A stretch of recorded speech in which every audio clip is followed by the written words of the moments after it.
This is John Blyler, Editorial Director for Extension Media, which covers magazines like Chip Design and Embedded Intel.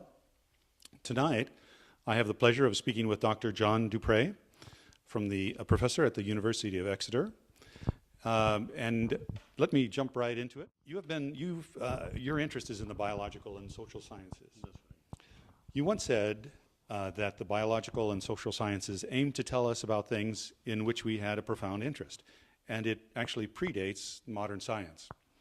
Do you see science as a social process? If you do, how can science benefit from sociology or from the study of it? Well, I certainly do see science as a social process. I mean, I think that's should be uncontroversial. I mean, because we are social humans are social animals, and it takes a lot of people to do science nowadays, and they have to cooperate with one another and so on. So I don't think that's controversial. I don't think it's necessarily so important for all scientists to understand that process.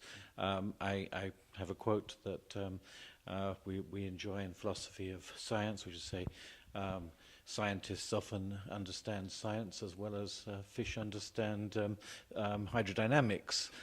They get by quite well without doing so.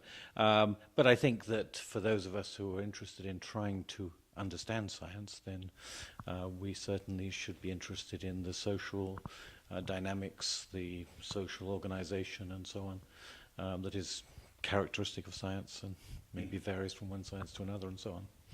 So certainly, yes. Excellent. My audience, my readers anyway, tend to be the scientists and engineers in the semiconductor industry. And so a lot of them have degrees or experience in physical sciences. Sometimes these are called hard sciences, like physics and chemistry and the like. Many insist that some believe that the physical sciences are very objective and free from social influences. Do you have any thoughts on that?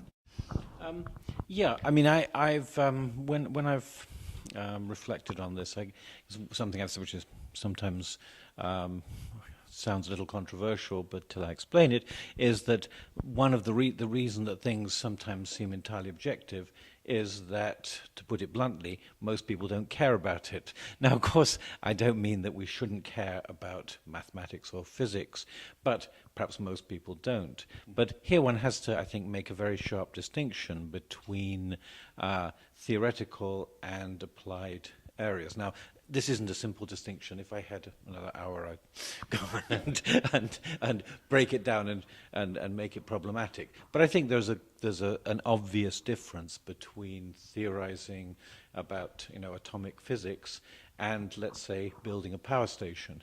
And I don't think there's any value-free objective truth about the best power station. The best power station has to compromise between a whole range of different ends that we negotiate when we build it, safety and efficiency and all kinds of things.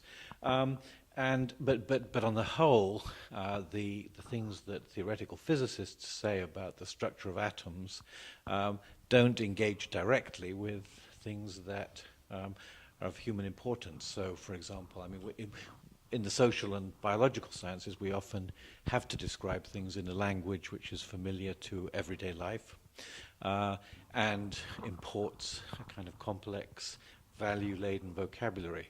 There's no value-laden vocabulary really in that sense in quantum mechanics. So I think that's why I say there's a distinction. In biology, of course, we tend to move between the two. I mean, perhaps nobody cares so much about mitochondria as long as they don't suffer from a disease, but when we start talking about sociobiology or areas like this, we get into matters that we're deeply engaged with. Well, that actually leads nicely to my next question. You had talked, kind of hinted at the difference between science and engineering, maybe applied science, if you will. How can so my question is, should mathematical work, an engineer has to focus on hopefully doing something to benefit mankind. Should science and mathematics also have that focus, that disposition in what they and how their resources are spent? I would say surely yes, and in fact, I'm not sure that in the end, I think it's possible to avoid doing this. I mean, I think that people do things for reasons. They do things because they think they will serve particular kinds of ends.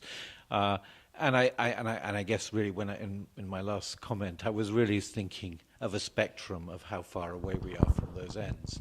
And as a matter of practical reality, I think that increasingly, certainly my experience in the UK, is that funding for any kind of research is going to be answerable to questions about, what it's good for.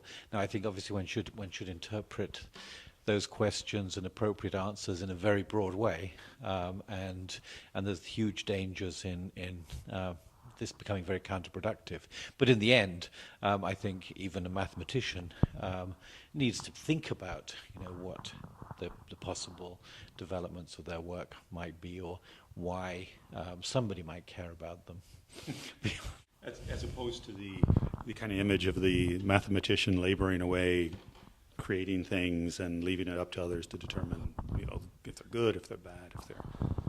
Well, I mean, there's something in that, because there's a division of labor, and the people who are good at mathematics may not be the people who are best at thinking where to take it. But in the end, I think that it's very hard to make sharp distinctions, and I guess if one thought that some area of mathematics was intrinsically and fundamentally incapable of being useful for anything except the entertainment of mathematics, I would certainly have worries about at least why anybody should pay anybody to do it. Yes. I have some friends that might disagree, but I certainly agree. Concerning this unity of science goal, the idea that we can account for the order of all things, that Einstein was working on his unified field theory that would bring all the laws of physics and gravity into balance and whatnot, and that's just one example. I mean, it's something that many scientists maybe feel is possible, but I think you have a different point of view. Yeah, well, of course, I mean, there's nothing wrong with local integration, which perhaps some physicists would think was a rather unappreciative way of describing unified field theory. But the problem is, I mean, I'm not an expert, but it seems to me plausible that unified field theory is a very admirable objective. So my physicist friends tell me anyway.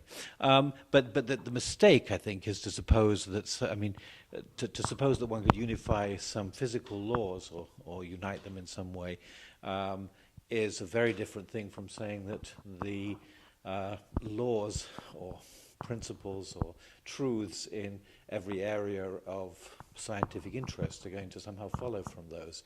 And I think the mistake there is not to appreciate the particularity of scientific models. Scientific models, in my view, are quite focused on particular kinds of questions, particular kinds of interests.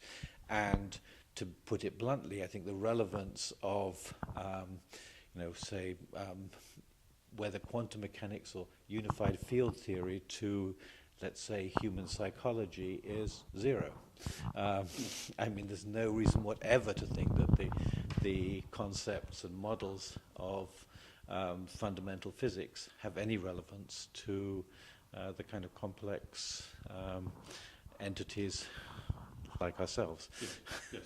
But I mean, of course, that takes some argument, and there's a serious philosophical dispute sometimes about that. But that's my view. Okay. Yeah. Is there anything else that you'd like to talk about or mention or cover? That's a big question. I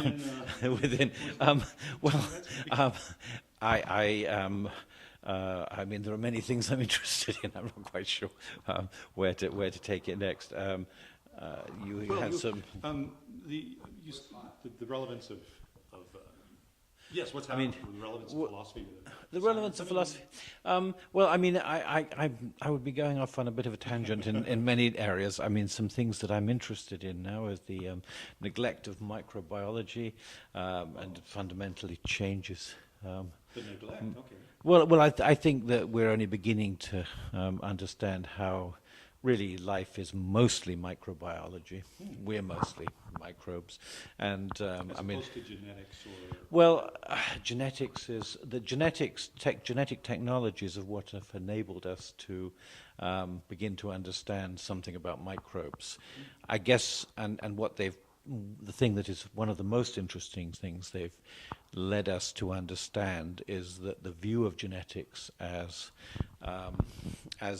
genes, as somehow imprisoned within biological lineages, is entirely mistaken.